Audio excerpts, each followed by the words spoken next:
ஒரு கிராமத்துல அதிகமான திருடு போயிட்டே இருந்தது. மக்களுக்கு ஒரே ஆச்சரியம், யாருதான் திருடுறாங்க, இந்த திருடரை கண்டுபிடிக்கணும் அப்படின்னு. ஒரு நாள் அவங்களுடைய வேப்புக்கு ஒரு திருடர், யார் திருடினாரோ அவரு மார்க்கெட்ல திருடி மாட்டிக்கிட்டார். அவரை செம்மாட்டி அடிச்சுட்டு இருக்காங்க. அடிச்சுட்டு இருக்கும்போது அந்த வழியா ரோட்ல ஒரு 10 காரு சேரன் வச்சு வருது. அதுல இருந்து ஒரு மனிதர் இறங்கிறாரு, கோட்டு போட்டு இறங்கி வராரு. அவர் கேட்கிறாரு, சண்டை நடக்கிற இடத்துல விசாரிக்கிறாரு, என்ன நடக்குது அப்படின்னு கேட்கும்போது மக்கள் சொல்றாங்க, இவர் ரொம்ப நாளா திருடிட்டு இருக்காரு, இன்னைக்கு எங்க கையில மாட்டிக்கிட்டாரு, அதனால அடிச்சிட்டு இருக்கோம் அப்படின்னு. கோட்டு போட்டிருந்த மனிதர் என்ன சொல்றாரு, அவருக்கு ஒரு வாய்ப்பு கொடுங்க, அவர் மீண்டும் போகட்டும், அவர் செஞ்ச திருடு தண்டனைக்கு நான் பணம் கட்டுறேன் அப்படின்னு சொல்லிட்டு பணம் எல்லாம் எல்லா வியாபாரிகள் இருந்த மார்க்கெட்ல இருந்த வியாபாரிங்க எல்லாருக்கும் கொடுத்துட்டு அந்த திருடரை கூப்பிட்டு ஒரு எச்சரிக்கை சொல்லி அனுப்புறாரு. இதுதான் உன்னுடைய வாழ்க்கையில கடைசி திருடா இருக்கணும், இனிமே திருடக்கூடாது அப்படின்னு சொல்லி அனுப்புறாரு. பல நாள் கழிச்சு மீண்டும் அந்த திருடர் திருடி மாட்டிக்கிறாரு.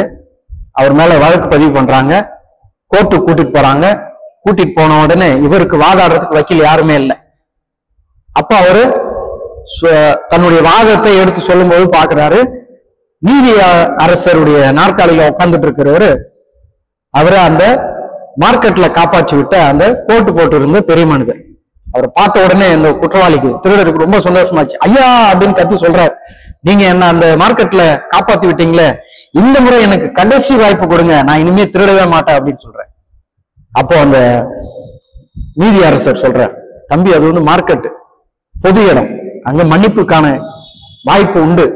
அங்க நீ ஒரு மனிதன், நான் ஒரு சக மனிதன், இது நீதிமன்றம், இங்க செய்கின்ற தவறுக்கு தண்டனை கண்டிப்பா கொடுக்கணும். அதுதான், அதற்காக தான் இந்த நீதிமன்றம், நீதித்துறை, சட்டம் ஒழுங்கு பாதுகாப்பெல்லாம் இருக்கு. நீ நின்றுட்டு இருக்கிறது ஒரு குற்றவாளி கூண்டு, நான் இருக்கிறது ஒரு நீதி அரசருடைய நாற்காலி, இங்க இறக்கத்திற்கு இடமே இல்லை.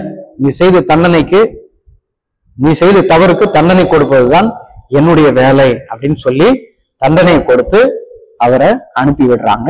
அவருக்கு தண்டனை கொடுக்கப்படும். எல்லா இளைஞர்களுக்கும் சொல்ற ஒரு கருத்து தான், கடவுள் எல்லாருக்கும் வாய்ப்பு கொடுத்துட்டே இருக்க, நமக்கு கொடுக்கப்பட்ட வாய்ப்பை நம்ம தவறாம உபயோகப்படுத்திக்கணும். நாம தவறும் பொழுது கடவுள் கண்டிப்பா அதற்கான தண்டனையை கொடுப்பார். நாம செய்கின்ற செயல்களுக்கான விளைவுகளுக்கு கடவுள் கண்டிப்பா தண்டனை கொடுப்பார். இது இளைஞர்களுக்கான ஒரு செய்தி. ஏன்னா இளைஞர்கள் பல பேர் வந்து எவ்வளவு திறமைகளோட இருக்கும், ஆனாலும் குறுகிய வழியில நாம பணம் சம்பாதிக்கணும், சீக்கிரம் முன்னேறணும் என்பது இன்றைய வாழ்க்கை ஒரு யுக்தியா மாறிச்சு. அது தவறு. கடின உழைப்பால நாம உழைத்து முன்னேறுவதுதான் மிக முக்கியமான வழி, அதுதான் சரியான வழி. எல்லா நேரமும் கடவுள் நம்மை மன்னிக்க மாட்டார். நாம் செய்யற செயல்களுக்கான விளைவுகள், தண்டனைகள் கொடுக்கப்படும். அது நேர்மறையா இருந்தா நிறைய பலன் அளிக்கக்கூடிய, 100 மடங்கு பலன் அளிக்கக்கூடிய கனிகளா இருக்கும். தவறானதா இருந்தா அது எல்லாம் பதிராதான் இருக்கும். அது எதற்கும் உபயோகப்படுத்தப்பட முடியாது.